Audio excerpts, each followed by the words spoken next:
6'4" or taller. Providence, so that.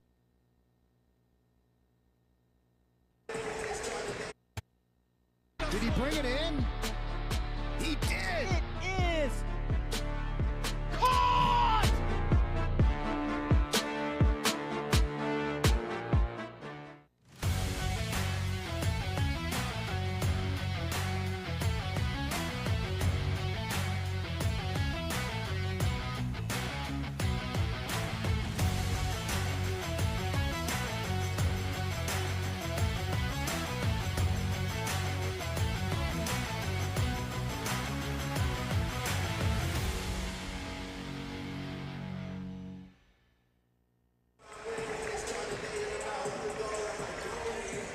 Old friends, new faces, and new places. Welcome fans to the 2026 Florida High School Athletic Association State Championship Basketball Tournament. The second of our 2A boys semifinal matchups to bring the curtain down on day 2, week 2, in a new place. The new place, in fact, is the University of North Florida Arena. After decades of having this tournament down at the Lakeland Civic Center, the Florida High School Athletic Association moving up here to Jacksonville for the next 3 years. A beautiful campus at UNF and a very nice arena as well. And it could be rocking here tonight because it's a home game, if you will, for one of the two teams. That would be the Providence Stallions, who come in as the #1 seed in the bracket and a favorite here tonight as they take on Northside Christian out of St. Petersburg. Mark Pritchard alongside, and Mark, it's a home game, as we said, for Jacksonville. Impact Christian played here last night. They had the joint hopping in the fourth quarter. They couldn't quite finish the deal, but if you're Providence, first and foremost, A, you know you're the #1 seed, so you're going to have a lot of confidence, and B, it's got to be a lot of fun knowing you're going to play in front of a large crowd of friends and family and schoolmates. 100%. The differing factor here is that Providence is also the 4th best team in the state of Florida according to Max Preps. And these two teams, this is a storyline you don't see very often, but they've already faced off earlier in the season, with Providence coming out on top with a dominant victory, so that's definitely got to give them a little bit of a confidence boost there. But not just that, they also secured a 6'8" big by the name of Nolan Nelson in the month of December. And this Mustangs team hasn't seen him one-on-one just yet, so that is another advantage that they have to look forward to. Yeah, we'll detail Nelson's story as we go along, but he was up at a private school in Ohio, kind of like the IMG Academy up near Lake Erie, and as a guy from Buffalo, I got a chuckle out of Nelson saying, you know, you just didn't fit in up there. It was too gloomy and too cold. And I said, welcome to Western New York and Northeastern Ohio and Northwestern Pennsylvania. So he hightailed it back here to the Sunshine State, lands here in Providence, and he is a terrific player, no question about it. Northside Christian comes in ranked #5 in the class for 2A programs in the state by MaxPreps.com. They are 19 and 11 overall, and for all 4 of the programs, they are ranked #45 by MaxPreps.com. As you mentioned, Mark, Providence School, #1 in their class, #4 in the state overall for all the boys programs, and they're even ranked nationally 63rd. So they come in as a favorite, but anything can happen. This is a Providence team. You mentioned that game back in December. It was kind of a crazy game because it was a close game for the first 3 quarters, and then can't tell you exactly what happened other than that Providence finished on a 23-1 run, and it made it the score look much more lopsided than it was at least much of the evening. So I don't know if you're Northside Christian, if you take a lot of confidence from that game, but you certainly take some because you hung bucket for bucket pretty much for 3 quarters of play, and you know, it was a while ago, and these two teams have changed a little bit, but when you get to this level, you kind of look for anything to build on, and their performance in that game is something I think ultimately to build on, even though that fourth quarter kind of turned into a disaster.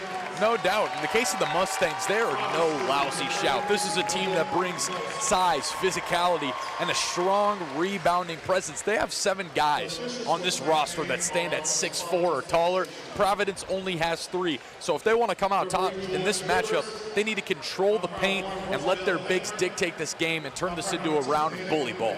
Yeah, it'll be interesting to see how it all unfolds here as our final game of day 2. That game, by the way, was right at the end of December 30th between the two. It doesn't happen often when you get to the state tournament that teams have played each other during the regular season. So it's, if nothing else, an interesting little sidelight and tidbit. Right now, we'll step aside for our national anthem.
And now, ladies and gentlemen, let's play basketball. So Providence, in that win back in December, held just a 2-point lead going into the fourth quarter when, as we said, they outscored Northside by 23-1. They do have 3 common opponents. Providence has gone 2-1 against Dr. Phillips, Andrew Jackson, and Oak Ridge, which are the common opponents. Northside Christian lost all 3, but they were all pretty close. They lost to Dr. Phillips by 11. They lost to Oak Ridge by just 3 and lost by 8 to Andrew Jackson. So they certainly were not blowouts by any stretch of the imagination. The names and numbers to look for: Northside Christian led by Isaac Jacobs, who averages 10 a game. Jordan Bender, their top rebounder, it's 8 boards a game, and Dominic Walsh runs the point, averages 5 assists to start. William Stewart, the leading scorer for Providence, coming in 15 a game. Nolan Nelson, the transfer 6'8" center, averages 11 boards a game, and Luke Mayberry will run the point. He averages over 5 assists a game, and we are underway. And right away, not even 5 seconds into the basketball game, Nolan Nelson with an easy bucket. That is about as well as you can draw up the start. Northside in their road royal blue uniforms, moving from right to left on your screen. Providence with another possession here. They are in their white and blue trimmed uniforms, and they will left to right, and obviously so quickly as Luke Mayberry, the point guard, will draw the foul, and they will, I believe, say it was on the shot. It is, so he'll head to the free throw line to get a couple right away here. We're 28 seconds into this matchup, and we've seen 3 offensive possessions. I feel like I need to catch my breath already. That just goes to show, like, the little flashes we've seen here. These two teams are not afraid to play at a high tempo, and when they're in control, they're both very hard to stop. I don't know if that's in Northside's best interest, but maybe. We'll see. Second free throw settles through the hoop. This is Dominic Walsh with it. Gives it up to Bender. Bender right back to Walsh. Tries to give it back to Bender, and Nelson right there to make the big defensive play. He's 6'8", and he's kind of built. He's not a wide body, but he is not like lithe and real skinny looking. He's a solid 6'8" in there. 100%. It's rare to see, especially for a junior, to have that type of frame on you standing at 6'8" in high school basketball. It goes to show the vast amounts of potential that Nelson possesses. He's 6'8". They list him at 230, and it is a solid 230 to be sure. Luke Mayberry with it. Gives it off to Stewart. Stewart being watched by Ian Allen. Nelson now with it. No shot clock in this game, by the way. We've seen it a couple of times this tournament, but not yet. Nelson leaves it in the corner for Christie. Christie. Stewart had a notion, now drives into the right side of the lane, kicks it back out to Christie. Christie some contact, and he gives up the basketball, and they're going to call the late foul. Great intensity on the defensive side of the ball there from the Mustangs. If they're going to want to come out on top in this matchup, then we need to see that level of intensity over the course of all 4 quarters. And actually, it was a contact foul up court. It was against Northside Christian, so Providence will get a chance to put it in play here.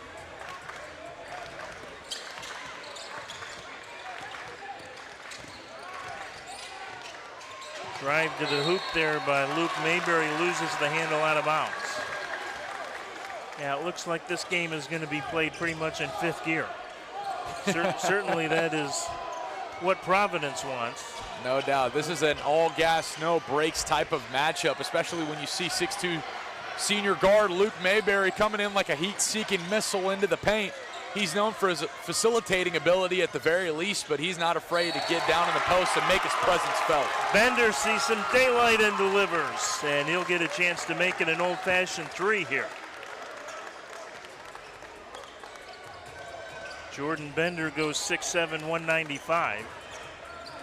He's got some frame to fill out still, but it has shows some good quickness there. Can't make the 3-point play complete, however. And Nelson with a rebound. Went off of the Mustang defender, so the Stallions will get it. A battle of the equines here. The Stallions against the Mustangs. Giddy up. Mayberry with it. I got a few horses back on the ranch. None as athletic as these ones. Christie drives, dishes, and turnover again. Northside Christian on the run. Ian Allen will pull it out, and then it's intercepted by Christie. Look out here. Christie going to take it to the hole. And a great defensive play by Jacobs. And a jump ball going to be called. What a recovery there. Marvin Christie making his presence felt on both ends of the floor.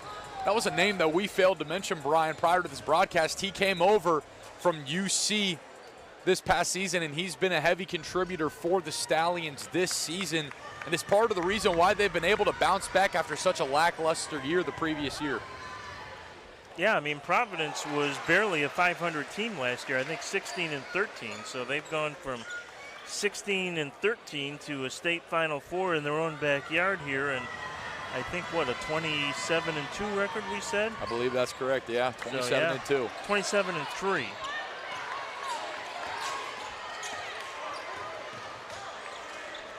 Providence with a 2-point lead here early. A lot of energy, a lot of movement, not a ton of points even after that first basket 5 seconds in.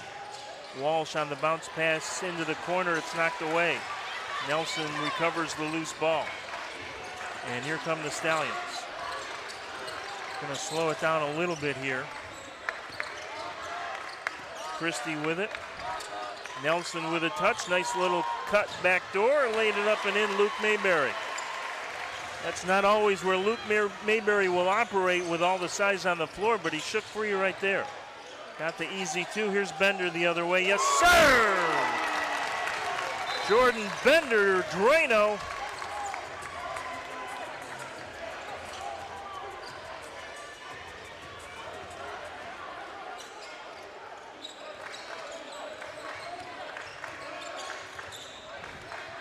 A lot of energy in the building tonight. Biggest crowd I think we've seen in all week. Might be some bigger ones tomorrow, especially if Providence can get through to the finals. Nelson thought about the three, sticks out the arm a couple of times, creates some space and puts it in.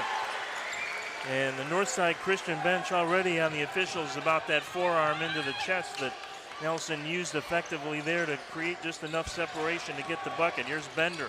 Nelson defending. Nelson wins that battle. Oh, they're going to call it late, and they're going to call it from the half court as well.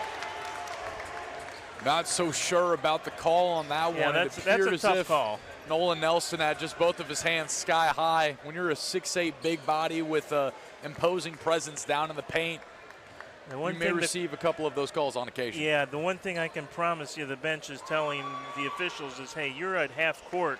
There's a guy 2 feet away, and he says, good play.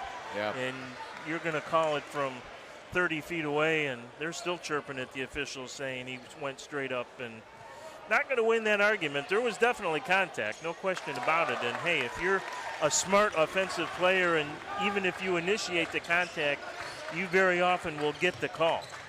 They won't call that an offensive foul very often. So smart for Bender to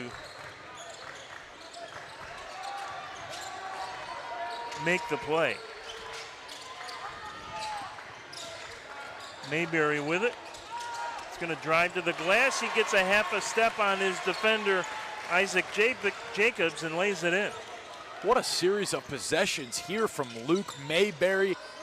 He is the engine that makes this offense run, and the Mustangs have become well acquainted with number one here early on. Sure has been the engine in the early going.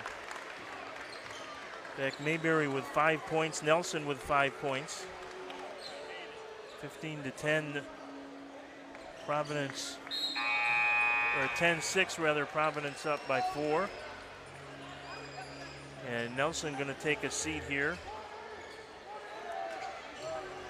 as is William Stewart and Ryan Gornto. Gornto had a big game in that December 30th win against Northside. He led all scorers with 16 in that game. This is Allen. Bender into the paint, has it knocked away, recovers. 3 ball on the way from Jacobs. No good, put back no good by C.J. Hearn, and finally on the third try, count it, and a foul. Boy, a lot of want to there by Bender. We stated it prior to this matchup, if the Mustangs want to come on top in this one, it's going to be a messy battle, but they need to win it in the paint. And Jordan Bender, the team's leader in rebounds and blocks, making his presence felt with an and-one finish on the left block. Great play there from the 6'7" senior forward. Can't get the three-point play to finish, but does still bring his team within 2 here. Inside 3 to play in the first quarter. Marvin Christie with it, right corner to Huguenard.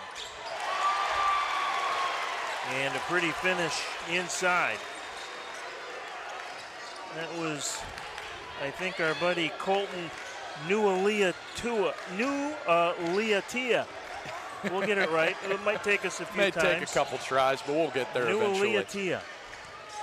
We'll just call him Colton from here on out if you're good with that. Here's Bender on the second chance try. 3 on the way, off the rim from Allen. So again, multiple looks for Providence, but they can't score. An unfortunate series of events there for the Mustangs, but once again being able to buy a couple of second chance opportunities on the offensive end, that is going to be crucial in this matchup, and they've done a great job of that early on. Huguenard misses from deep in the right corner. Final 2 minutes of a pretty frenetic first 8 here in Jacksonville. No call there. Here comes the Stallions again. This is Evan Hines across the midcourt line and lays it into Colton. Has a couple of whacks on it, and Nualiatia unable to finish. And at the other end, Ian Allen a little out of control, but they're going to call the foul. Fortunate on Allen, and got to check on him to make sure he's all right. Looks like he is. Got into a little trouble there and got bailed out by the officials. So he'll shoot 2.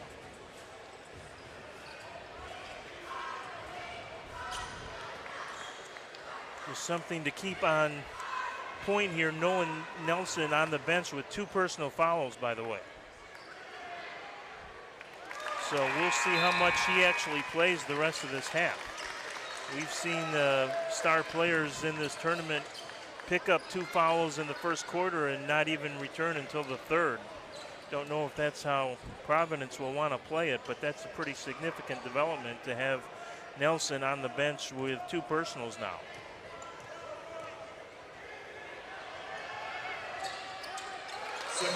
Second free throw up and good. Lead is 2 here for the Stallions. If there is a time for the Mustangs to strike, it is right about now, as both of the Stallions' bigs standing at 6'8" apiece are on the bench at the moment. So if they want to win the size battle and make this matchup in their control, now's the time to do it. Luke Mayberry with it. He'll play a little catch up top with Marvin Christie. Christie going to drive to the paint and gets it. Took a minute, but Christie, who thought he was fouled, gets the points. Walsh on the dribble. Gives it off to C.J. Hearn. Hearn going to drive into the paint, lowers the shoulder, loses the handle. Picked up by J.R. Myers. Walsh with it. Final minute of the play, first quarter. Walsh picks up his dribble. Gives it to Myers. Myers almost had it knocked away by Hines. Hines on him, and it's a 5-second violation, or they're actually going to call the travel. Or did they get a timeout called? No, they did not. I think they wanted to from the bench. They knew the possession was in trouble. And Northside Christian wanted to get the timeout called, I think. Mo Spikes, the head coach, discussing it for a moment with one of the officials, but what's done is done. Maybe a final possession here for the Stallions. They might not want to be as run and gun without their bigs out there to give them that second and third chance potentially. They're going to play for a final shot here. Mayberry going to just dribble around, and since he's not being closely guarded, no count, no 5-second violation possibility at the moment. Down to 10 seconds, and we'll see the offense swing into action here. This is Mayberry with it. Mayberry gonna let go from beyond the line. Yes, sir! Luke Mayberry, and there's a heave at the buzzer that is well off the mark. So a bit of an exclamation point for the Stallions in the first 8 minutes as Mayberry drains one from distance, and the Stallions lead it 17-10 over Northside Christian. Back with the second quarter in just a moment is the 2026 Florida High School Basketball State Championships, the finals on the NFHS Network.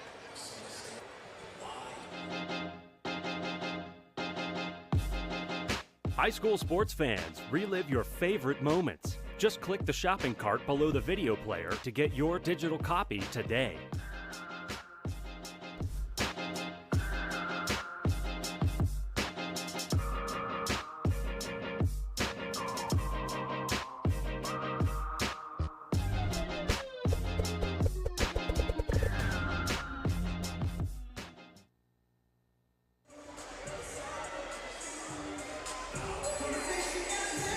Well, it's been a minute, but the Providence Stallions, in fact, know a thing or two about state championship basketball. In fact, they won the whole thing in 2010, 2013, and 2015. But it's been, going on 11 years now since they have been able to hang a banner. So a little bit of motivation for Providence to perhaps recapture a little past glory here, Mark. 100%. They're just 2 wins away from meeting themselves on that aforementioned list that you mentioned, Brian. And this is a team that is wholeheartedly capable of doing so. They have a lot of threats on all ends of the floor, and they've shown tonight why they have been such a dominant threat in Class 2A. By the way, Nelson stays anchored to the bench here to start the second. 3 on the way from the left corner. And what a foul! My goodness, William Stewart flies in and slams it home. William Stewart, the 6'4" sophomore wing, soars high up above the Mustangs' front court and slams it down with intensity. William Stewart, how do you do? That is 6'4", looking like about 8'4". Here's Bender to the hoop. Tough try and nicely done. And did he get the foul call? I think they may have, or they just, yeah, they're going to count it. And then there was what? A foul on the shot. So Bender indeed going to get a chance to complete the three-point play. Jordan Bender's reign of dominance inside the paint continues here as he finds his way back to the charity stripe. This kid not afraid of contact, and he's making this a muddy matchup here for the Stallions.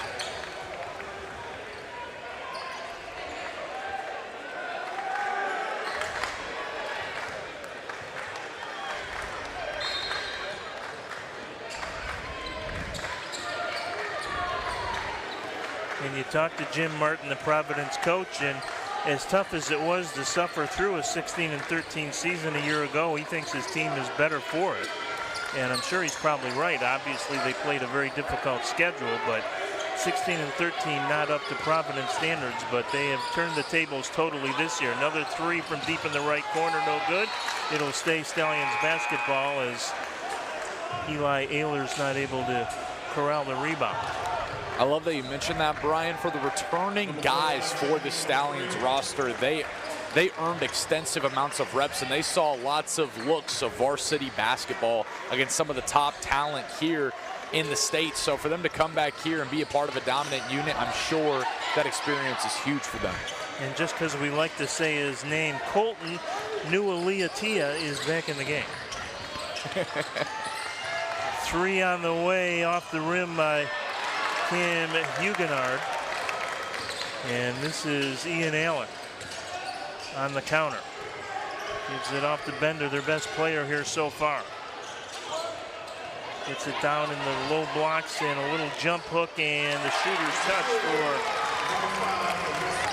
is that my man? I think it is. Integra McAdoo for 5 for the Buffalo guy. Used to grow up with the Buffalo Braves. Bob McAdoo was their star player, and it was the big call, 0 for McAdoo. Now 2 for McAdoo here. And I promise that'll be my last 1970s NBA reference tonight. We had one last night too, though. It's not a neat. I love the Havlicek pull. I appreciated the Havlicek pull last night, I must say. It's not a tournament day unless you get a couple of good obscure Buffalo references in there. So, hey, if you're not knowing a Bob McAdoo name drop every now and then, are you truly a ball appreciator or not? He was really good. He was phenomenal. Nobody ever knew that because he played with the Braves, and they were not exactly a model franchise, but boy, was he a tremendous player. And that's got to be a walk, and it is. Nualiatia taking a couple of bunny steps there to get to the hoop, and that'll create the turnover. It's been a fairly clean game, only 8 turnovers total in this first half, 5 against Northside Christian, just 3 against Providence so far. Rebounds are 9 apiece. Walsh gives it up to McAdoo. Gives it off to Allen. And that's going to be Stallions basketball as Ian Allen knocks it out of bounds on the baseline. Great defense there from the Stallions. They're well aware of this physical approach that the Mustangs have been going for time and time again. They find a way to get their hand in the cookie jar and strip it out in timely fashion. Great defensive possession there from the Stallions. And every minute that ticks by, you get the idea that Nolan Nelson is just going to be nailed to the bench until the third quarter here. Nice move on the right baseline. Counted in the foul. William Stewart has had quite a second quarter here. Chance for a three-pointer. William Peanut Stewart showing why he has such an extensive skill set. Once again, He's coming off of a 20-point, 16-rebound performance in their previous matchup against the First Academy. And based off of this second quarter, it seems as if he's trying to replicate that performance tonight. Now, what do you think? Is Peanut a reference to the fact that maybe like when he was 6, he was really a tiny kid and then all of a sudden turned into a 6'3" monster on the court? Or is it one of those ironic nicknames where... You never know nowadays, man. I love your take on the story, and I'm just going to go and say that that's the reason that it is, because it makes it a bit more interesting. Well, I like it. Timeout going to be taken after that last bucket by, that was by Marvin, or rather C.J. Hearn, beg your pardon. So a timeout with 4:36 to play. Let's catch you up on some of the overall numbers here in the first half. Northside Christian shooting 43% from the floor, just 1 of 4 from beyond the arc. Leading scorer is Bender, no surprise, with 11. In fact, nobody else on the team has more than 2. For Providence, shooting well from the floor, 9 of 16, 57%, but just 1 of 5 from beyond the line. 3 of 5 from the free throw line. Northside Christian 4 of 7 from the stripe. I think we mentioned that the rebounds are even at 9 apiece, and Northside Christian has committed 6 turnovers, Providence 3. Leading rebounder is Bender as well, on his way to a double-double unless something would happen. He's got those 11 points and already 5 rebounds. And foul trouble, Nelson, as you know, with 2. Christie now with 2 for Providence, and the point guard Walsh 2 for Northside Christians. He's still out there. But some key players right now either on the bench or on the floor with 2 fouls. You don't want to pick up that third here before the end of the half. But Walsh is out there with 2.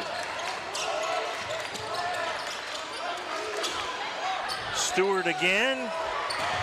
His luck runs a little dry on that one. It's knocked out of bounds by Ehlers, and so Providence will get an inbound play from its own baseline here. One thing I'm loving about the Stallions' offensive approach is their willingness to find the most open shot possible. You're not seeing a lot of heat check 3-point attempts. There's lots of ball movement. They're finding holes inside of the Mustangs' defensive unit, and they're making them pay for it.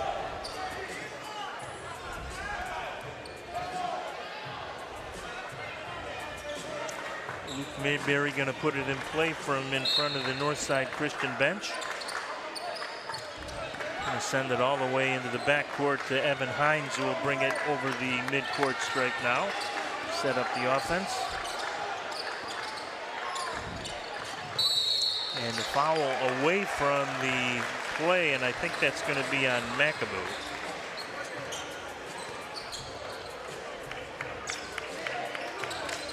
Watching No, McAboo. Not going to be on McAboo. We'll check that. Thought it was. I don't think it was on Bender, was it? I'm not entirely certain, but one thing I know for sure is that Huguenard has been on the hardwood a couple of times here in the first half. That kid has been getting scrappy. Yeah, it was a collision away from the ball, so it was a little tough to tell. Let's see who they call it on. Providence 30 seconds time. No, I don't see it posted yet, so we'll let you know, but it will be Stallions basketball with 4:07 to play here in the half. From today's game, visit FHSAA. Might have called it on C.J. Hearn, actually. Yep, it was Hearn that committed the foul.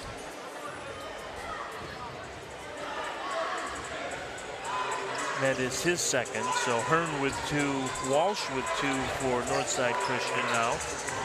And Providence with a couple of players with 2 as well, as you know, Nelson and Christie. We talked about that. So Nelson has only played 5 minutes here of the first half, and Providence still up by 5. So that's a pretty decent bargain if you're the Stallions at the moment, to have your best player on the bench and still up by 5. Well, they were able to beat them by 20 the first time around with no Nelson in sight. So I think their head coach is well aware that they don't necessarily need him to be a part of this operation in order for them to keep a healthy margin in this one. McAboo and Luke Mayberry come together, and it's Mayberry going to be charged with a foul. Neither team in the bonus yet. That is 3 fouls against Northside Christian, 2 against Providence here in the quarter. Time out for just a little bit of court maintenance.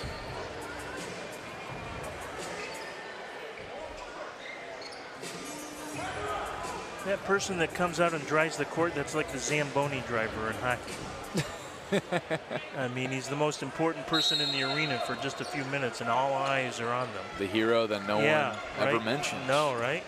And it glides aimlessly into the night again. Walsh with his 2 fouls on the dribble.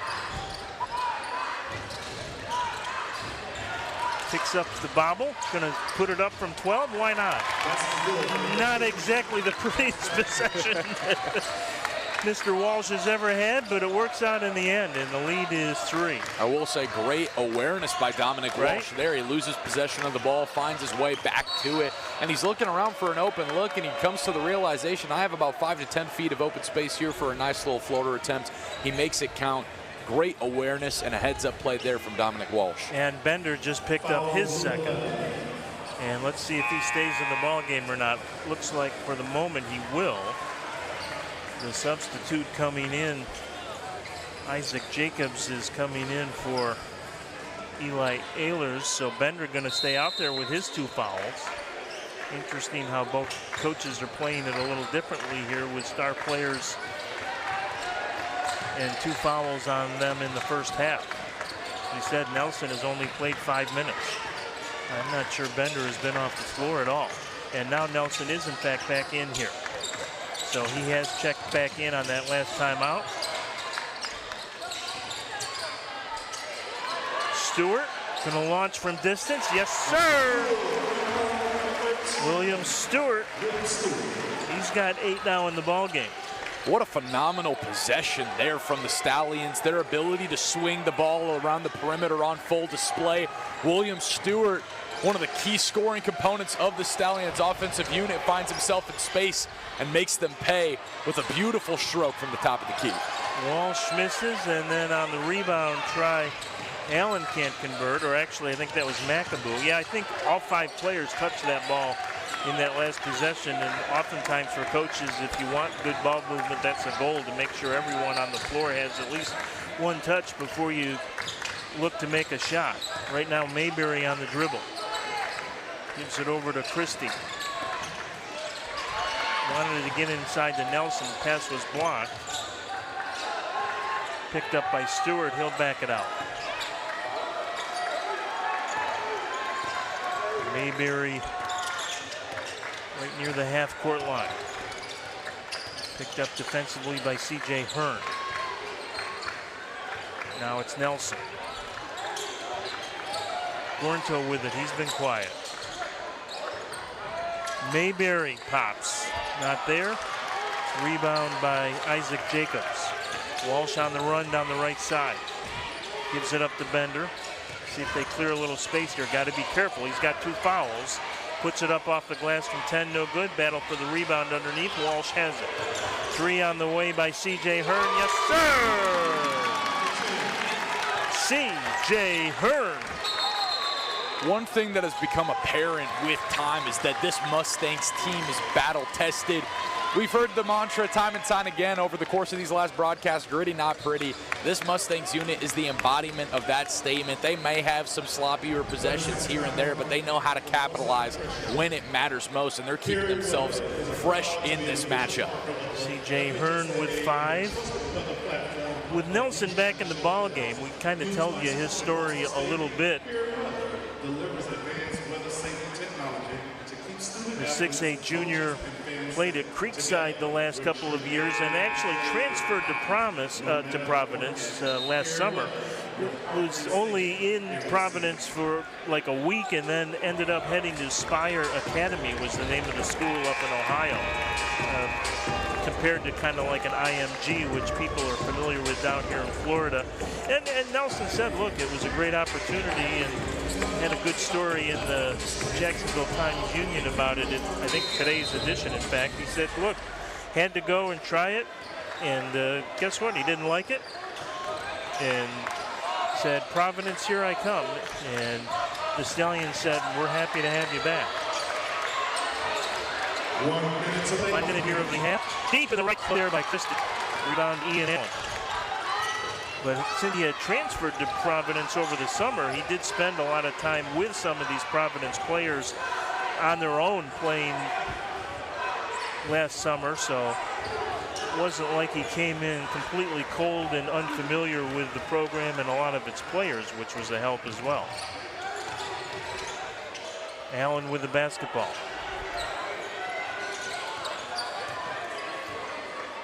Mustangs going to play for a final shot here. They trail by just 3. Got to be happy with that. Number 1 seeded Providence, number 4 seeded Northside Christian. 3 on the way at the buzzer. Not quite at the buzzer, at the rebound. That's Jacobs who can't hit. And then Bender, no call. And heave at the buzzer is going to be well off the mark. But if you're Northside Christian, I think you're fairly happy with that first 16 minutes. 100%. If you're Northside Christian and you're looking at the outcome of that first half, yes, a couple of those possessions could be a bit more polished and tidy and wrapped in a Christmas bow, but at the exact same time, you're keeping yourself in a matchup with a team that is highly regarded at a state level and almost a national level as well. So the Mustangs should not be disappointed with the outcome of this first half. And I mean, my boy, Mr. McAboo got a bucket, so all is good here in Jacksonville.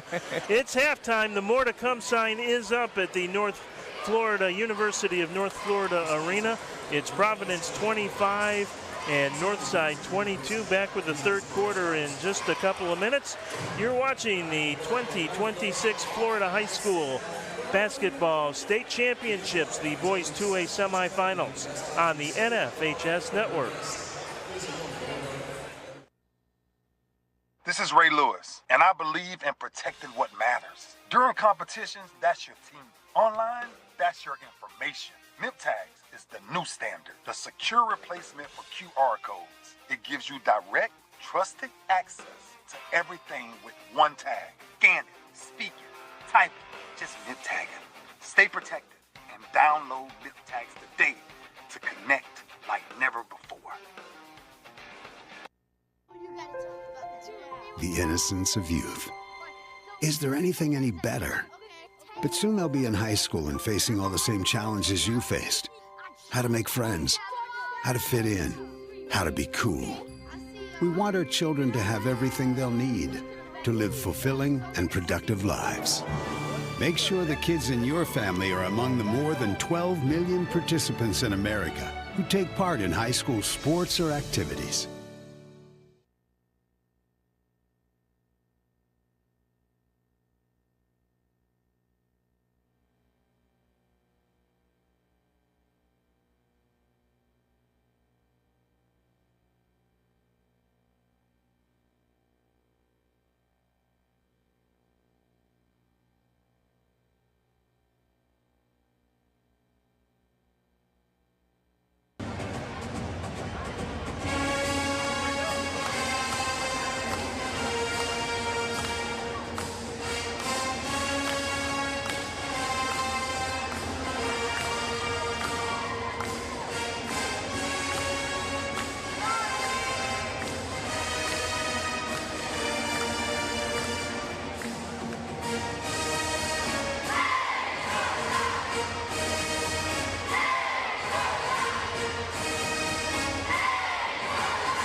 High school sports fans, relive your favorite moments. Just click the shopping cart below the video player to get your digital copy today.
Halftime here in Jacksonville. The two teams back on the floor to warm up for the second half. 25-22, Providence on top.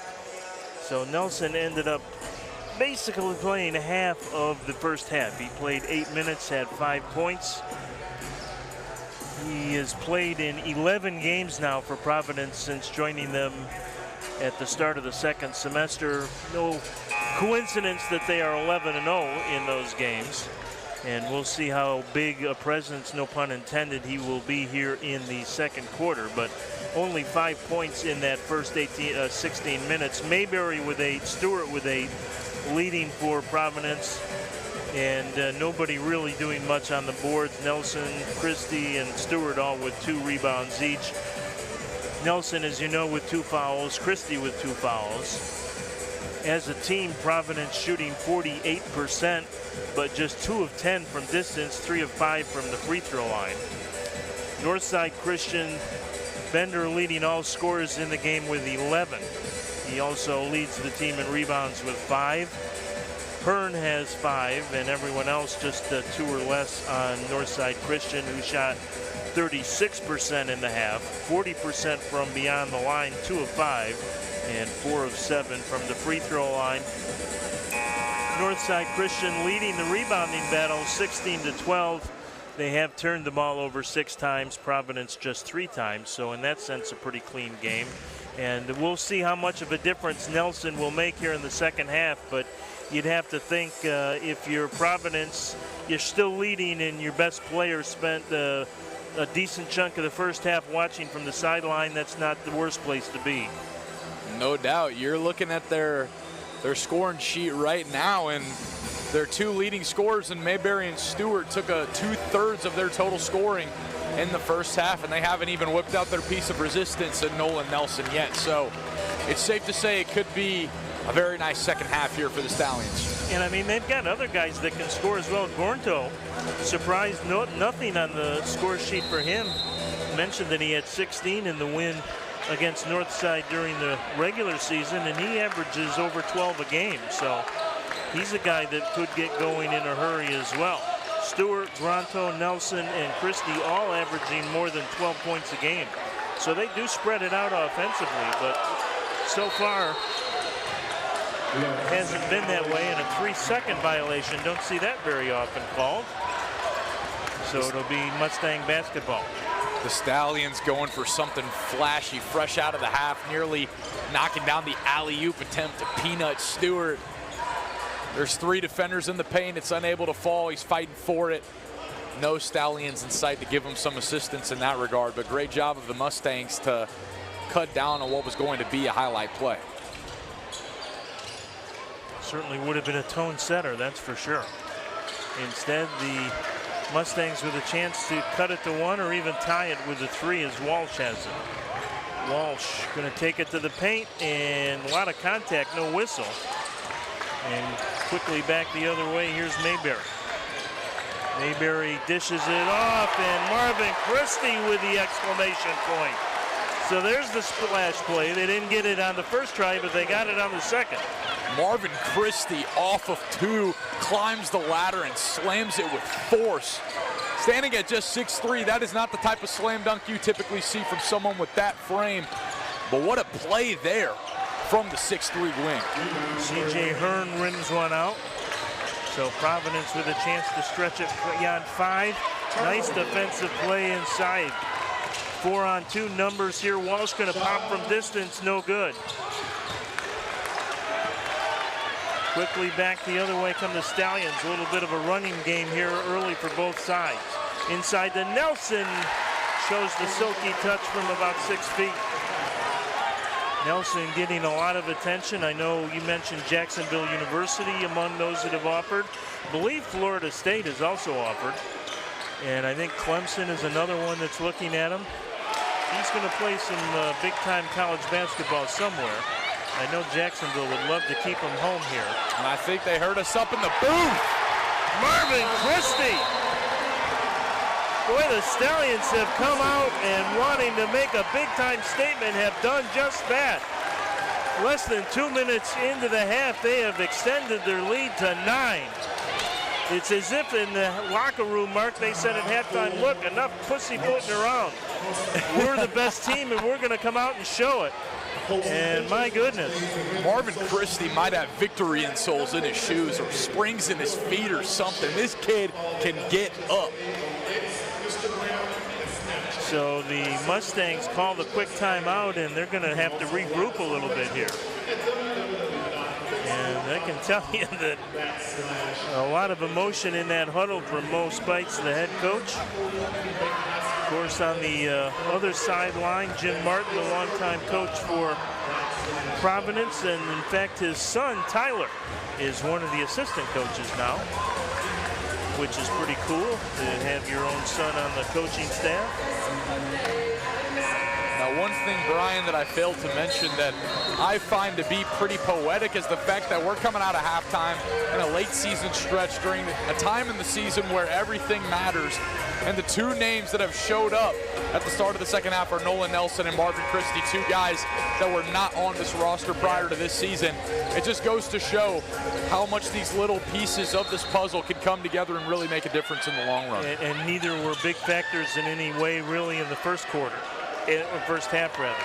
By the way, Providence mentioned Jim Martin, the longtime coach, 26 years at the helm of the Stallions. First year was 2000. Little 12-foot, and that's a nice roll for Ian Allen, who gets the points. Much needed for the Mustangs to maybe tamp down some of this emotion that has lit this gym up here to start the second half. Always fun when the home team town plays and they get a big crowd and they get them excited like Providence has done here over the first 2.5 minutes. Nelson. He can pop from distance as well. He's not just an inside threat. Tries to go inside, and drawing the foul is the aforementioned Ryan Gornto, who has been quiet. Are they going to give him two? They will. So Gornto with a chance to break into the score sheet here. I love the utilization of Nelson along the perimeter, just queuing up these pick plays and pulling this Mustangs defense out of the paint to open up looks for his guys along the baseline. Gornto breaks into the scoring column. He was 0 for 2 shooting before that free throw. Second one on the way, and that one rims out. Nelson got to be careful. Almost picked up his third foul right there. Walsh with it. And they're going to call it a charge. And again, with 2 fouls already on you, Nolan Nelson taking a bit of a chance there, but he had great position. And the official hesitated for just a moment before calling the charge.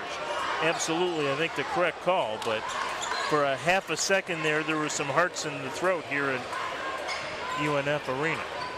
There ain't nothing more fun to watch than two bigs going at it in the paint.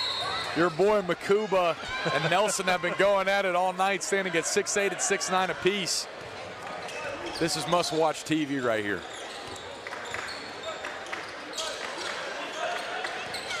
Christie takes it to the hole. Nice move. And Providence up by 10, their largest of the game. I think Christie has come to the realization that the Mustangs can't keep up with the elevation that he offers, and he is using that to his advantage here. It felt as if he paused in time mid-air to secure that layup attempt. Great play there from Christie, and a great reply from the Mustangs as well. 2 for Mekaboo. He just can't resist. It's got to be there the rest of the night. It rolls off the tongue so nice. It's so fresh. Just warms the cockles of my Buffalo heart. Here's a turnover. Walsh with it. Let's see if he wants to pop. He doesn't. Thought about it. Gives it up to C.J. Hearn, who's going to let go from distance, and that one was well short. Could have pulled the Northside Christian Mustangs within 5 there. Christie with it. Almost a travel, and then a clear path to the basket. Mayberry. Nice, yep, Mayberry. With the lightning quick first step, he secures the jab step, makes the defender fall on his heels, and he makes him pay for it by flying through the mid lane and going in with a light touch off the glass. Phenomenal take there from Mayberry. Yeah, that was impressive. Allen with it. Walsh in the right corner now. Bender. Actually, this is Jacobs. Walsh from the corner. Boy, had that one down and then came out, and this is going to be Mustangs ball. I will say the hesitancy from Jacobs is catching me off guard, as he is the key scoring threat for the Mustangs. I'd love to see him be utilized a tad bit more in their offensive approach here, because they've reached a bit of a plateau early in the second half. And he's going to take a blow. He was out there for Jordan Bender, who took a quick seat for just a moment as well, and Bender now right back in there. He's got the basketball at the midcourt line. Walsh quickly in the corner. Hearn for three. Yes, sir! C.J. Hearn. And a 30-second timeout going to be taken here by the Mustangs, as they have cut the deficit to 7. It's been as big as 10. Northside Christian has never led in this game. You could tell off of somebody's shooting stroke when they have that three-point ability. Off of that first miss from C.J. Hearn, I was saying to myself, that is not typical from C.J. Hearn. He said to himself, I'm going to take another shot at this one, goes down to the corner and sinks it straight down the toilet bowl. What a shot there from C.J. Hearn. I mean, you're right. You could just see it when it released. It was one of those, the great elevation, the great finish with the hands, the squared up to the basket. Everything looked totally in sync on that one. And on the old playground in Western New York, we called that a twick. A what? A twick. A twick? Yes. Because that's the sound that the ball makes when it hits nothing but net. Very it's nice. A twick. I'm the only basketball person in the world, I think, that knows that. I will say, I'm back trying to spread the knowledge. In my competitive middle school varsity days, I was a corner specialist myself, so I can always appreciate a good corner three every now and then. And now you can appreciate it. You can call even it a more, twick. all because of you, Brian. So thank you very much. I'm going to tell my mom about that There one when I get home. I'm sure she'll be thrilled. My mom's probably watching, so hello, Mom. And just to give you the heads up, they won't let me wear a shirt and tie tomorrow, so it's not my fault. Dress to impress, brother. Dress to impress. I wear a shirt and tie for her every time. She's my biggest fan, always has been. Christie with it. Mayberry, and that one is tipped out of bounds. It'll stay with the Stallions. They thought for a moment that it was an errant pass, but it was tipped.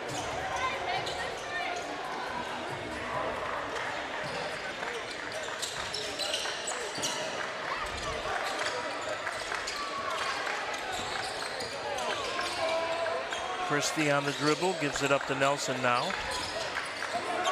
Nelson has it knocked out of his hand, and unable to save it is Jordan Bender in front of his opponent's bench, so it'll be Stallions' possession here still. No shot clock, so don't have to worry about that. Ian Allen with an Alvarado-esque approach there, sees Nelson lacking a bit of awareness there, and he sneaks into his pockets and gets the strip. Battle on the rebound, and they're going to call a jump ball, and the possession will belong to Northside Christian. So they have a chance to cut it to 5, maybe 4 here. Hanging around, number 4 seed against the number 1 seed. Providence clearly coming in as the favorite, but as we said, it was a 2-point game going into the 4th quarter when these two played back in December. Nolan or no Nolan. That's still 2 pretty evenly matched teams, so not a shock by any stretch that Northside Christian is putting on such a good performance here. And we're 2.5 minutes and 1 3-pointer away from having history repeat itself here with a 4-point deficit going into the 4th quarter. Hearn a little short on that try.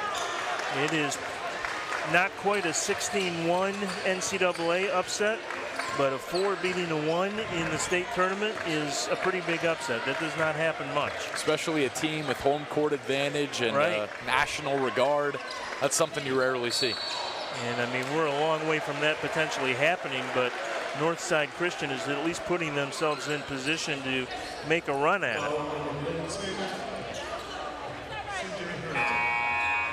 C.J. Hearn called for the foul. Let's take a look at the foul situation. There are a couple of players with 3 now on the floor. Hearn 1 and Walsh with 3.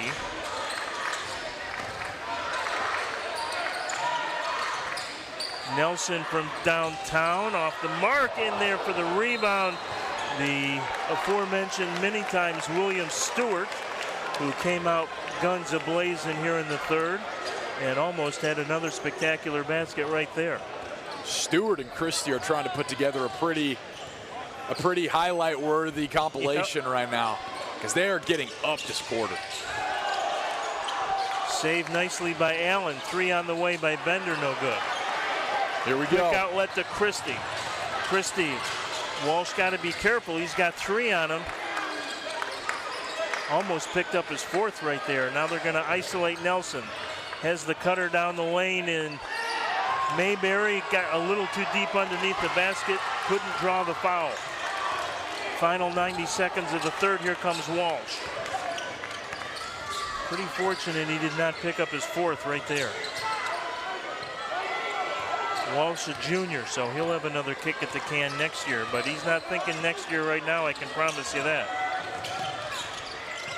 Walsh picks up his dribble, leaves it off for his best buddy Bender. Long 3 on the way, back iron no good by Jacobs, and a whistle on the foul, and it's going to be, I think, against Mayberry. Nope, not going to be against Mayberry, but it is going to be against the Stallions.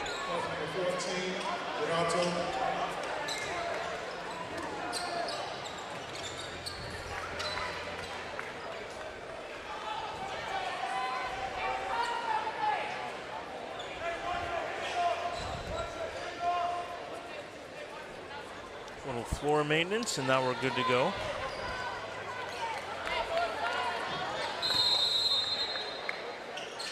That last foul was on Granto, by the way. Little mid-range jumper short from Allen, and then a foul on the rebound. This is going to go against the Mustangs, so a tough possession there.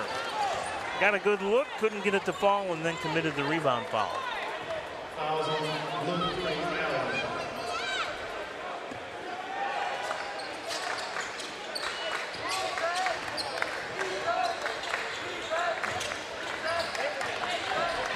Final minute here of the third. Nolan Nelson finally will pick up and swing into motion. Christie with it. Christie, good defense there by Allen. Looks like the Stallions are going to settle for a final shot here. Up 7 and going to try and make it 9, maybe 10 to end the quarter. Mayberry loses the dribble, was knocked away, no over and back violation, then a steal by Bender. Bender going to lay it up and in. What a nice defensive play by Bender. Here comes Mayberry, he's going to have a look the other way. Instead, it's going to be a corner 3, yes sir! Evan Hines with a dramatic end of the third quarter. Buckle your seatbelt time in Jacksonville. Providence 39, Northside Christian 31. In what was a great series of events for the Mustangs, Mayberry says, hold on a second. We still got 5 seconds remaining on the play clock. He finds his boy Evan Hines in the corner for a filthy 3-ball to shift that momentum that was building for the Mustangs back into the corner of the Stallions. Yeah, they had it down to 5, and it'll be 8 now heading into the final 8 minutes.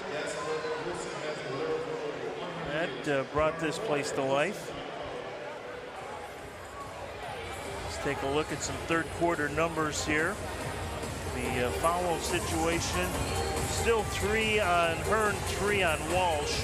They're the only players with 2 or more in the game, so not huge concern, although you don't want to pick up a 4th here early in the 4th. Bender, the leading scorer, with that steal and score. He has 13 in the ball game to go along with 5 rebounds. Hearn, the second leading scorer for Northside Christian with 8. They're shooting 12 for 36, 33%, 3 of 11 from distance, 4 of 7 from the free throw line. Providence, meanwhile, still hot from the floor, 52%, 16 of 31, 3 of 13 from beyond the arc, 4 of 7 from the free throw line. Pretty even on the boards. Providence 22 rebounds and Northside Christian 21. and a 1-point differential in turnovers as well. Providence with 8 and Northside with 7. So here we go. Should be a fantastic 8 minutes. Mayberry with it. In a little trouble. Nelson has it. Fakes the 3. Steps in for the short range 2. Misses. And in there for the rebound is Stewart. And then a whistle. And traveling is called. So we'll see if the Mustangs can take advantage of an early turnover here.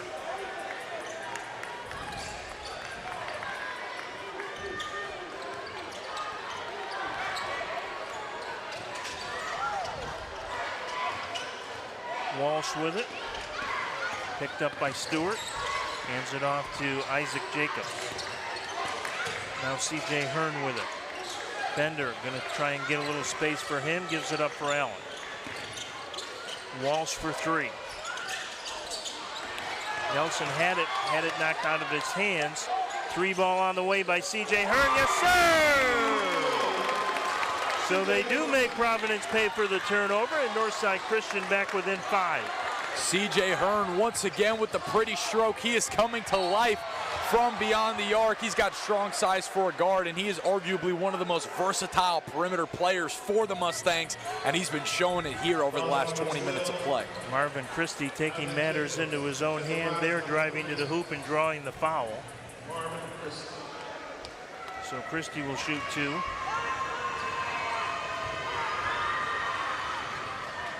Providence now 5 of 8 from the free throw line. Isaac Jacobs, by the way, committed the foul there underneath.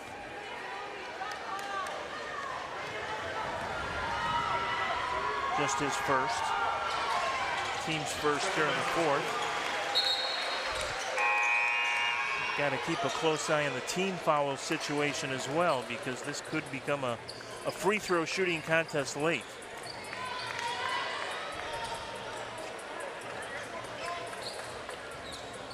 Yeah, it's a great point that you made there, Brian. With the intensity that both of these units play with, it's easy to get caught up in those entanglements and things of that nature. So we might have ourselves a bonus for bonus battle on our hands over the last 6.5 minutes. But as we have said all tournament long, again, the officials doing a great job for the most part, just letting them play. Nelson on the bobble, and then they're going to call Bender on that reach right there. So Bender just picks up his 3rd. So 3 key players for Northside Christian now with 3. Bender with 3, Walsh with 3, and C.J. Hearn with 3. Great job of Bender to get back on transition take defense, though, because if you make that bucket, you're looking at nearly a double-digit game, and you can't afford to have that here with 6.5 minutes remaining. And he's going to come out of the ball game for McAboo. It won't be long, I'm sure, but at least a minute or so for a breather, and then he's going to, I'm sure, be good to go for the final 5+ minutes when he comes back in there. Off of Nelson's hands out of play, so it'll be a turnover for the Mustangs.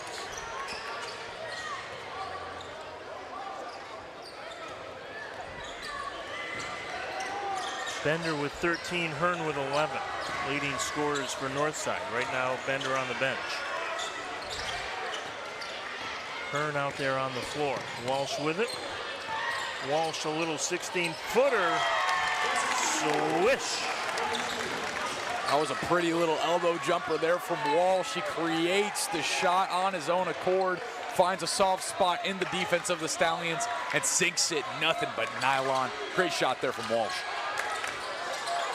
Deficit is 5. Stewart thought about the 3, now going to put up the tough 15-footer, going to get his own rebound, and they're going to call the foul on the floor. So no shot, but Stewart does get the rebound and the call. Second team foul against Northside Christian here in the quarter. Providence still has not committed a foul, and Bender going to check back in here with 5:52 to play. Brian, we discussed earlier in the broadcast JU offers, and in the case of William Peanut Stewart, he received his first Division I offer from the JU Dolphins, and we are in UNF Arena.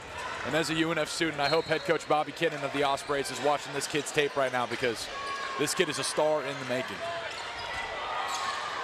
Kansas State, another one that is looking at Nelson, and if they see that highlight, they might say, come west, young man, come yet west.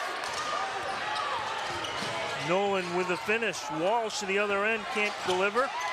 And battling for a rebound, J.R. Myers. And what's the call here? They're going to call the reach. So good job by Myers to keep the play alive and draw the foul. Nelson was looking for the jump ball called there. He did eventually get 2 hands inside of his frame, but what the ref says goes. So unfortunate outcome there for the Stallions.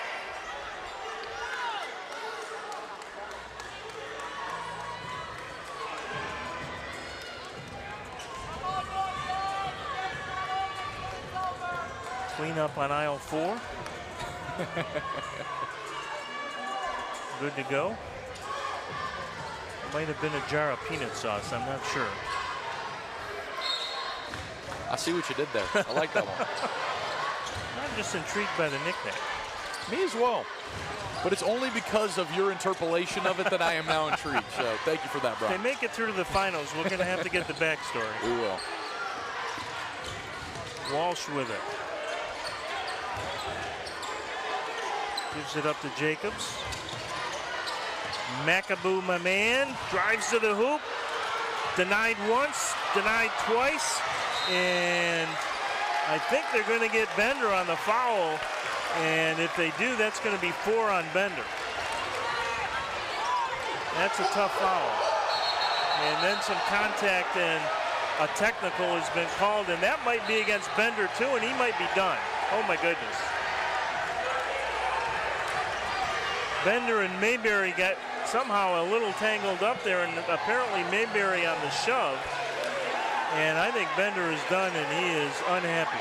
I think it might have been Gornto, not to correct you there, Brian. Okay, maybe. Gornto and Bender have been getting chirpy all night. They've been in each other's frames. They've been going at it. It looked like Bender said, "Get him off of me," after that physical encounter. The Stallions have a way of getting into the heads of their opponents, and that's been the case here tonight as well. Now, they may have called that first foul on C.J. Hearn, not Bender. And it was that on Granto, you're right. So Bender is okay, which is good, because you don't want to see a game like this end with your best player on the bench. No doubt. And out with a frustration foul to boot. So they're going to sort everything out here. But if it plays out the way we think it'll play out, there'll be a couple of free throws coming up on the technical for Providence. And then we have a technical foul on Louisville. Jim Martin getting an explanation on exactly what's going on over there. Bender still a little unhappy. Some of the Jacksonville home folk getting a little restless, but good news is they're going to send one of their players to the free throw line. Looks like it's going to be Gornto's going to the line. Gornto, yeah.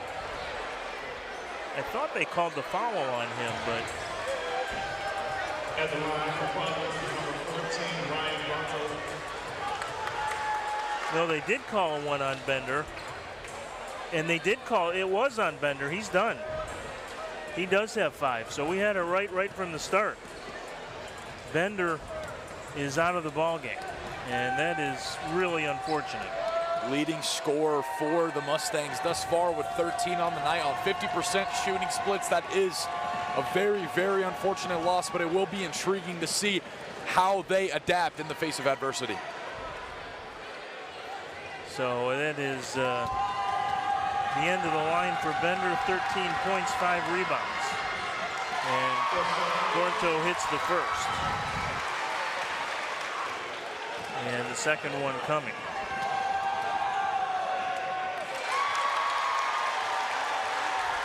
Just feel tough for the young man. It was an emotional moment, and I'm not even sure. I mean, ultimately he was responsible for the push, but I think he just got kind of tangled up with the Providence player and was unhappy that he had been called for his 4th foul, and just kind of one of those heat of the moment reactionary things that we all can be guilty of time and again. And he'll be better player for it in the future, I'm sure. But no doubt, that's an occurrence that constantly presents itself at this level of play. Both of these groups play with such passion, intensity, and a high tempo. They don't give each other a moment to breathe. So occurrences such as those, as your boy Makuba sends it to the first row, are very likely. That's not 2 for McAboo, but it's 1 block. Good defensive play there. Showed some pretty good ups for a big guy. He's 6'9", 255. McAboo. There we go. Yeah. You got me now. I got to take every ounce of my concentration not to actually call him McAdoo. 3 from the corner. Yes, sir! Ryan Gornto, quiet in the first half, has made himself known much more of a presence here in the third. And now the fourth. 6 points in the game. Gornto scoring the last 5 for the Stallions and making his presence felt. As you stated, Brian, he had 16 in their previous matchup. It was only a matter of time before the microwave scorer started to heat up. And Providence wants to take a timeout here just to make sure they're all on the same page with what is now their largest lead of the game. 12 points at 48-36.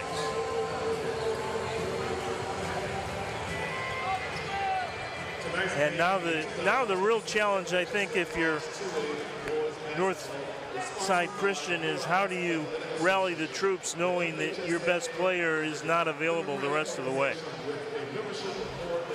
I mean, that's just a tough reality to try and pick yourself up from. 100%. And I think we often forget at this high school level.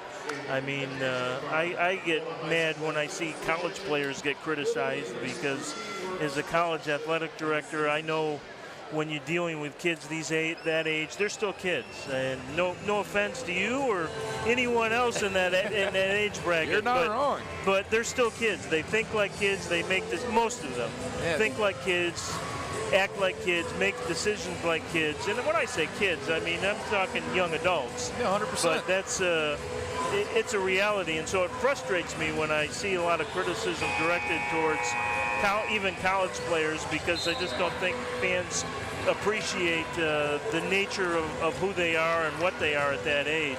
And that's doubly true at the high school level. You know, when I broadcast all these games, I don't ever want to say anything negative about a player because they're out there trying their best and they're going to make mistakes. And the emotion of the game at the high school level is just even that much more intense and that much more unpredictable.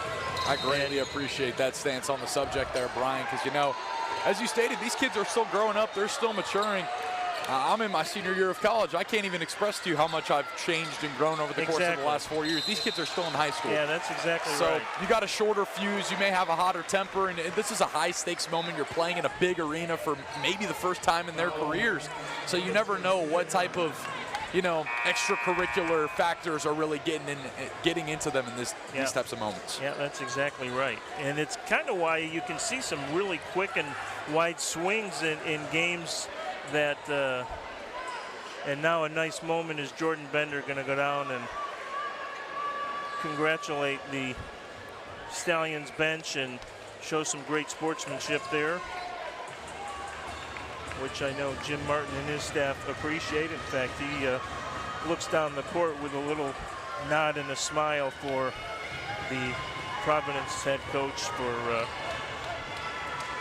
it appears as if C.J. Hearn is done for the night as well. And that was going to be my caveat is if you don't have Bender, you have a hot hand in C.J. Hearn, who's been knocking down the three ball at an efficient rate over the course of the second half. You lose him from the equation, your options are slowly but surely beginning to dwindle. Yeah, well, not even slowly and surely, pretty dramatically. If you look at the breakdown, they have 24 of their team's 36 points. Bender with 13, Hearn with 11. And they are going to have to watch the last 3 minutes and 57 seconds. Not that Northside is going to wave the white flag here by any stretch. They've still got some talent out there for sure. Allen is talented, so is Isaac Jacobs, who touches the basketball. We know Walsh is a great point guard, but they're still pretty limited in a lot of ways without those two available. Long distance three, tough luck there for Eli Ehlers. Looked like he had that one put away and it spun out. Mayberry loses the handle. Stolen by McAboo.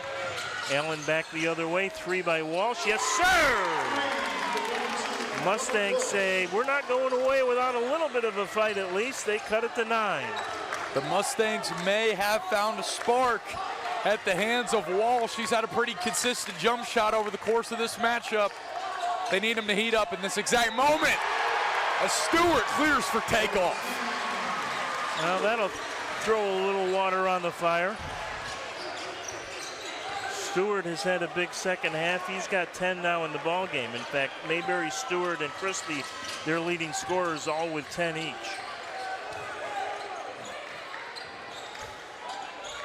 See if Walsh can continue to get the hot hand. Stewart with a partial block. And then the one pass to Nelson, who put out the goal. And a hard bang onto the everything's all right there. Coming up with a little bit, but I think he's going to be okay, as Isaac Jacobs, who's called for the foul. So we're down to 2:36 to go.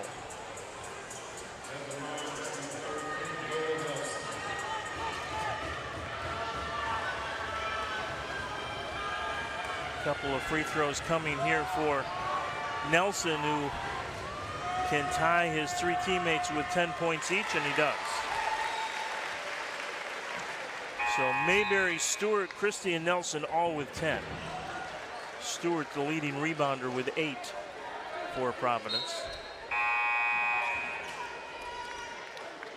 Nelson, though, has played significantly less minutes than the other 3. And Walsh now out there with 4 fouls as well. So another excellent starter for Northside Christian on the precipice, perhaps, of fouling out.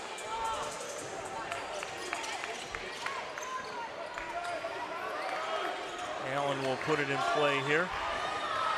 Gives it to Walsh, who will slow dribble it over the half-court line. Walsh drives into the paint, dishes off to McAboo, who is fouled. So Tegra McAboo will shoot a pair. He's a 6'9" senior. As we said, some talent coming back for Northside Christian for sure, but also some seniors with their last appearance. C.J. Hearn and Jordan Bender chief among them. Dominic Walsh is just a junior, so he'll be back, but Allen is a senior. McAboo is a senior. Jacobs a senior.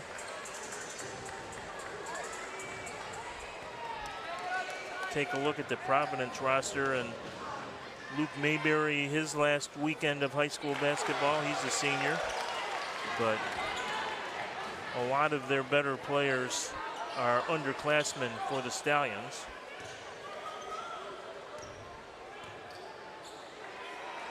Second free throw on the way, and that's through. Lead is 11. It's never been larger than 12. Northside has done a good job keeping it within spitting distance, but have never really made a hugely serious run in the second half.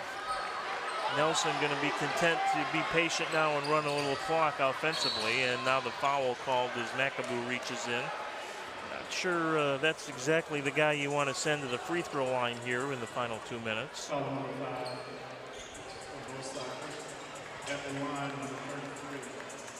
Nelson, a 74% free throw shooter this year.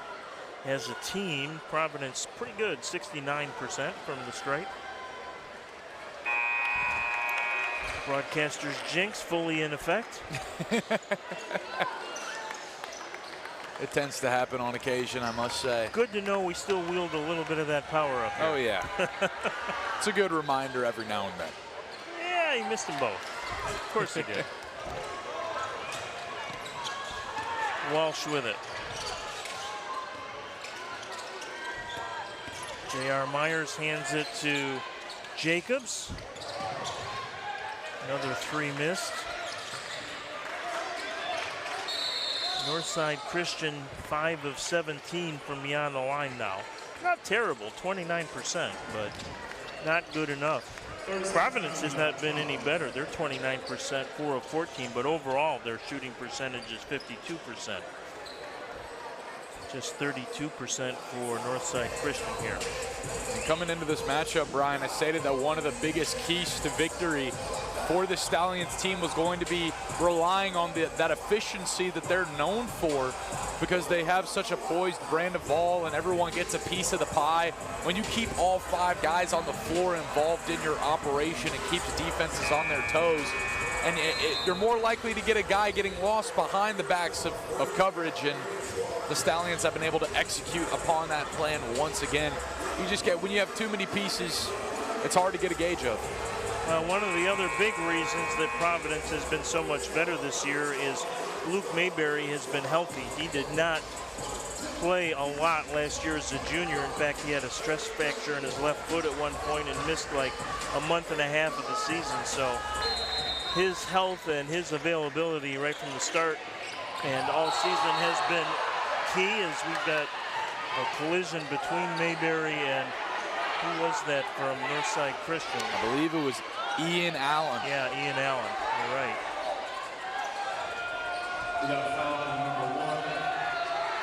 By the way, Christie, we've talked a lot about him. He will be continuing his academic and basketball career at Jacksonville State in Alabama, home of one-time football coach Charlie Pell, a name that evokes a lot of emotion, good and bad, from the Florida Gators fan. Their head coach for about 5 years in the early 80s, when it looked like they had won an SEC championship, but some NCAA chicanery took that away. And Charlie Pell, was his first head coaching job ever was at Jacksonville State. What would these broadcasts do without you, Brian? Let me tell you, brother. What a pull that was. They call me the Cliff Clavin of high school basketball. Do you know who Cliff Clavin is? No idea. Geez. Not a clue, sir. All right, well, not enough time to go into that. Again, those over 50 will understand the reference. Brother, McAdoo and Havlicek were a stretch for me. He was not a basketball player, I can tell you that. So I'll say I passed my exam, just barely. Long-range three on the way. Allen can't buy one here. Evan Hines, who had that big three at the end of the, what was that, at the end of the third quarter? Right, going into halftime. Yeah. Oh, that was right at the end of the second quarter, right? Yes, sir. When Mayberry has the turnover at the top of the key. Right after a Northside basket. Yeah, that looked like they were going to be real close with it at the half, and then, yeah, Hines buried that three from deep in the right corner. I think it may be his only points of the game. I believe so. It is. But he has done a great job of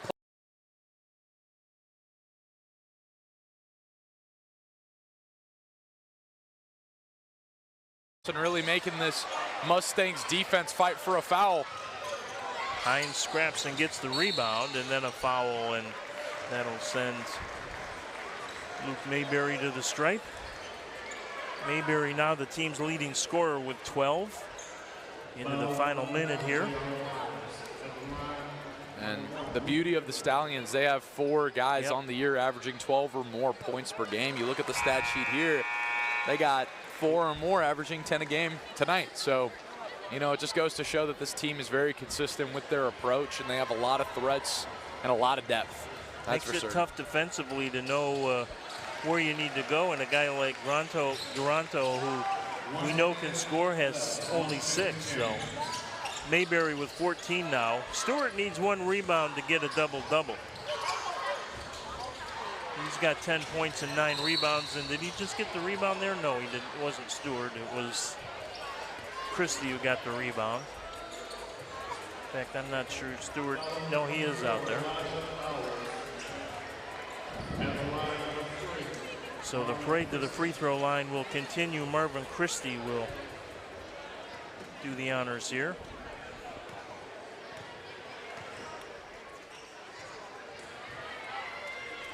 Well, it'll be a big night here at UNF Arena tomorrow because the hometown Providence Stallions are going to play for their first state championship since 2015. And they will do it against a very good Miami Country Day. That is a matchup that we will all look forward to on the NFHS network tomorrow night. Miami Country Day with a 72 FA Catholic out of Lake. Christie to the bench. Phenomenal night on both ends of the floor. You've man.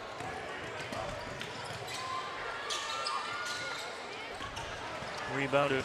Clear for takeoff. With authority, that'll put an exclamation point on it. It's a 19-point, a much closer game.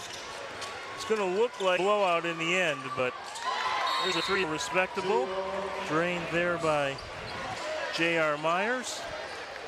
But honestly, for the longest time, Northside Christian hung around, but obviously losing their two best players to fouls midway through that quarter was just too much to ask at that point.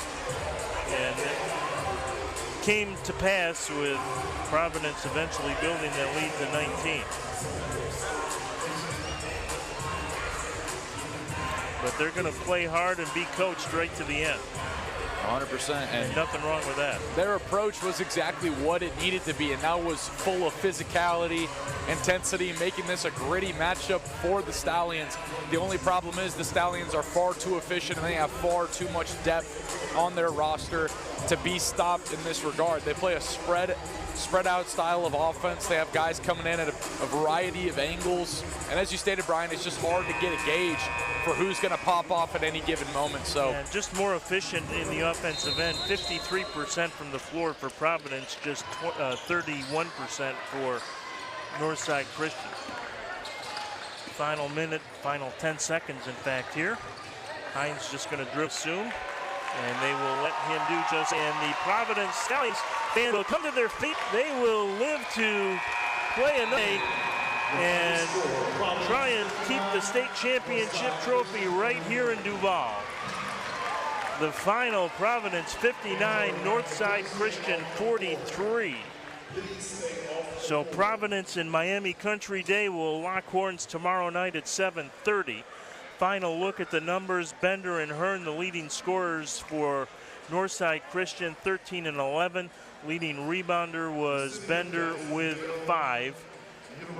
For Providence, 4 players in double figures, as we talked about. Mayberry finishes as the high man with Stewart with 12 to go along with 9 rebounds, with Zeman with 10. And Providence wins the rebounding by 35-27, and they will play. Chip, this gym will be jumping tomorrow. It's championship here in Jacksonville. The 1A boys and girls trophies will be on the line, and we'll have it all for you. NFHS Network. Mark, a quick final thought. If you're Providence, a solid performance, but they might need to be a little bit better against Miami Country Day. But as you said, spreading it out offensively, it makes it tough on a defense to know who to key on. And if Mayberry is able to run the point like he was tonight, they're going to be tough. 100%. And one thing that kind of put a fork in their momentum early on was having Nolan Nelson being benched for as long as he was with those 2 personal fouls early in this outing. So if he's able to keep a clean slate relatively early and they could keep their extended period of time, that is going to be vital in beating Miami Day, because they were a team that dropped. And they average over 70 a game, and they are a lot like Providence in that regard. They spread out very much up and down the score sheet as well. So we'll talk to you again to first of our 4 championship games. And remember, 12:35 and 7:30 are the start times tomorrow. Should be a ton of fun. 2A Boys Championship is going tomorrow night at 7:30. That will be the finale of week 2. The 1A Boys Championship will be at 5 o'clock between Sagemont and Victory Christian out of Lakeland. So the girls 1A title game tomorrow at noon, the 2A title game at 2:30, and then the boys at 5 and 7:30. My thanks to Charlie, Gary, and the gang from GT Sports. My thanks to Mark Pritchard as well for his great work alongside. We will talk to you again tomorrow at 12 noon on the NFHS Network. Until then, have a great night, everybody.